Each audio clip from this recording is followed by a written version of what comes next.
तो last part के and में हमने देखा था कि वैंगजी के फादर और जिन के बीच फाइट शुरू हो गई थी, जिसमें जिन वैंगजी के फादर पर भारी पड़ रहा था। लेकिन वैंगजी के फादर ने सोल माउंटेन के स्टूडेंट्स पर अटैक करके जिन को डिस्ट्रैक्ट कर दिया था। लेकिन तभी वहां लिंजी आ गई थी और उसने वैंगजी के फादर को मार दिया था, जिसके बाद वो जगह टूटने लगी थी। तो वो लोग उस जगह से बाहर आ जाते हैं, लेकिन उसमें सोल माउंटेन का एक स्टूडेंट मर जाता है। साथ ही जिन, लिंजी और वो स्कैम करने वाला स्टूडेंट वहां से चले गए थे। अब आगे तो इस पार्ट की शुरुआत में हम जिन को एक होटल में मेडिटेट करता हुआ देखते हैं, जहां ऐसा करते हुए वो बोलता है कि पिछली फाइट की वजह से मेरी पावर थोड़ी कम हो गई है, लेकिन डॉक्टर सॉन्ग की दी हुई मेडिसिन की मदद से मैं पहले से भी ज्यादा पावरफुल हो जाऊंगा। अब जिन उन पिल्स को रिफाइन करके खा लेता है, जिसकी वजह से उसकी ड्रेन हो चुकी स्पिरिचुअल एनर्जी वापस आ जाती है और वो वापस अपने लेवल पर आ जाता है और सोचता है कि उसे और भी मेडिसिन लेनी चाहिए ताकि वो अपना लेवल और बढ़ा सके। लेकिन उसी वक्त वहाँ लिंजी आ जाती है और जिन को पिल्स रिफाइन करता हुआ देख उससे पूछती है कि क्या तुम एल्केमी जानते हो, जिस पे जिन कहता है कि ये तो कुछ भी नहीं, मैं तो इससे बहुत ज्यादा जानता हूँ। ये सुन के लिंसी बोलती है कि सिर्फ बोलो ही मत, मुझे कुछ करके भी दिखाओ। तो जिन कुछ ग्रीन स्टोन निकाल कर वहाँ एक ज्योग्राफिकल फॉर्मेशन बना लेता है और डॉक्टर सॉन्ग के दिए फर्नेस की मदद से पिल रिफाइन करने लगता है, जिसे देखकर लिंजी बहुत ज्यादा खुश और एक्साइटेड हो जाती है क्योंकि जिन बहुत ही स्टाइल में पिल रिफाइन कर रहा था। अब पिल रिफाइन हो जाने के बाद उस पिल की क्वालिटी देखकर लिंजी जिन से कहती है कि क्या तुम मुझे एल्केमी सिखा सकते हो। इस पे जिन कहता है कि हाँ, क्यों नहीं, तुम रात में मेरे पास आ जाना और मैं तुम्हें स्टेप बाय स्टेप सारी एल्केमी सिखा दूंगा।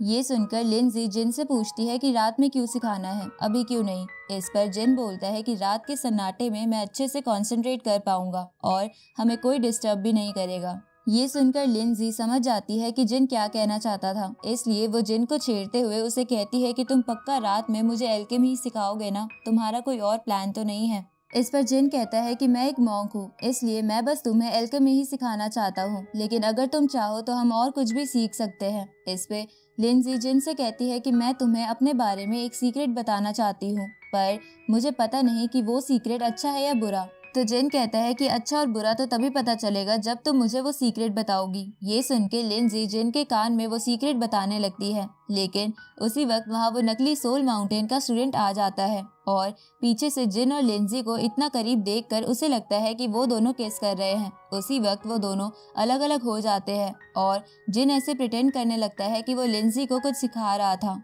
लेकिन लिंजी तो बस उस नकली स्टूडेंट को देखे जा रही थी क्योंकि उसने उन्हें डिस्टर्ब कर दिया था। आगे वो तीनों उस होटल के रेस्टोरेंट में खाना खाने आ जाते हैं, जहां वो नकली स्टूडेंट लिंजी से कहता है कि आपने मुझसे कहा था कि अगर मैं जिन तक पहुंचने में आपकी मदद करूंगा तो आप मुझे भी अपने साथ लेके चलोगी, लेकिन अब आप इस बात से मुकर रही हो। पर अगर अभी आप मुझे ले जाने के लिए मान जाओ तो मैं रात दिन आपके गुणगान गाता रहूंगा, साथ ही आपके लिए प्रे भी करूंगा कि आप हमेशा सेफ रहें। इस पर लिंजी उससे कहती है कि मुझे तुम्हारी कोई जरूरत नहीं है, मेरे पास जिन है जो मेरे लिए प्रे कर सकता है।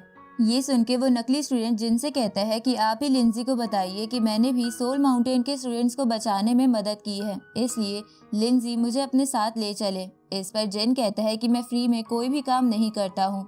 तभी लिंजी उस नकली स्टूडेंट से कहती है कि तुम मेरे लिए काफी सारा खाना ऑर्डर करो, हो सकता है कि मैं खाना देखकर तुम्हें ले जाने के लिए मान जाऊं। उसी वक्त वहां बैठे दूसरे कस्टमर्स आपस में बातें करने लगते हैं कि इस शहर का सेंट डोंगशेंग कॉन्टिनेंट के सेंट की तरह यूजलेस है, क्योंकि वो यहाँ के सोल माउंटेन के स्टूडेंट्स को बचाने के लिए भी नहीं आया और उन्हें भी किसी और ने बचाया है।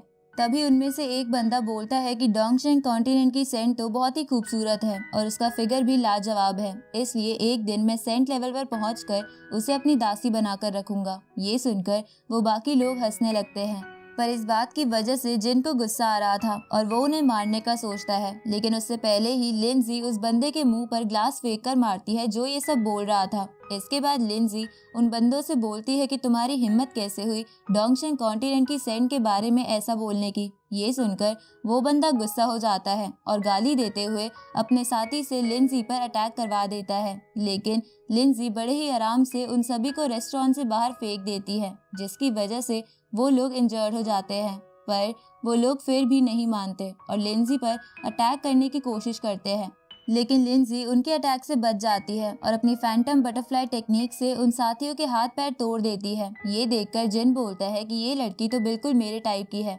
तभी वो नकली स्टूडेंट जिन से कहता है कि लिंजी तो बड़ी बेशरम है। इस पर जिन कहता है कि ऐसे लोग बिना लातों के नहीं मानते हैं। इधर वो बंदा जो वो सब बोल रहा था वो वहाँ से भाग जाता है, क्योंकि वो समझ गया था कि वो लिंजी से नहीं लड़ सकता है। इस तरफ जिन लिंजी से पूछता है कि तुम यहाँ की होकर डोंगशेंग कॉन्टिनेंट की सेंट के लिए क्यों लड़ रही थी, मैंने तो आज तक ऐसी लड़की नहीं देखी। इस पर लिंजी बोलती है कि मुझे ऐसे लड़के बिल्कुल पसंद नहीं जो लोगों की पीठ पीछे बुराई करे। इसके बाद वो तीनों वापस खाना खाने लगते हैं। रात को हम उसी बंदे को देखते हैं जो लिंजी के द्वारा दी गई चोटों की दवाई लेकर जा रहा था, लेकिन तभी वह जिन आ जाता है और उस पर अटैक करते हुए उसे कहता है कि तुम जल्द ही मरने वाले हो, इसलिए तुम्हें दवाइयों की कोई जरूरत नहीं है। लेकिन वो बंदा जिन के अटैक से बच जाता है तो जिन उसे थंडर से लगातार शॉक देने लगता है और उसे अपनी स्नेक टेक्निक से दूर फेंक देता है। इसके बाद जिन उसे एक पिल देते हुए कहता है कि तुमने जेनी की डिसरिस्पेक्ट की थी, इसलिए अब तुम्हें सजा भुगतनी होगी। इस पर वो बंदा जिन से पूछता है कि तुमने मुझे कौन सी दवाई दी है। ये सुन के जिन दवाई का असर शुरू कर देता है, जिसकी वजह से उस बंदे के हाथ पैर टूट जाते हैं। इसलिए वो बंदा जिन से कहता है कि तुमने ऐसा क्यों किया, मैंने तो किसी जेनी के लिए कुछ भी नहीं कहा था। वो बंदा ऐसा इसलिए कहता है क्योंकि वो जेनी का नाम नहीं जानता था। अब जिन उस बंदे को ये कहते हुए मार देता है कि तुम अपनी मौत का रीजन मरने के बाद सोचना। अब जिन के द्वारा उस बंदे को मारते ही ये पार्ट यहीं खत्म होता है।